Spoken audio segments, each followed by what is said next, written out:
একটা লোকের সাথে কথা বললাম, ভালো মন্দ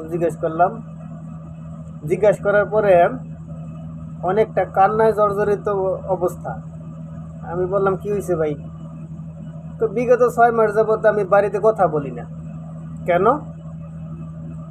টাকা দেই, সব কিছু দেই, ঠিক আছে, কিন্তু একটা মানসিক পেইন আছে না, ওইটা প্রতিনিয়ত আসছে বাড়ি থেকে, ফ্যামিলি থেকে।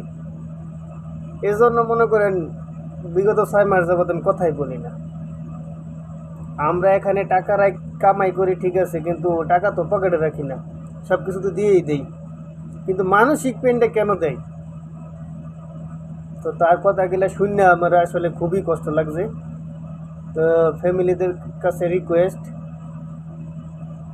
যারা প্রবাসে আছে তাদেরকে মানসিক পেন দিয়ে নেই, এই নাই ওই নাই এরকম করেন না, আল্লাহর রাস্তায়।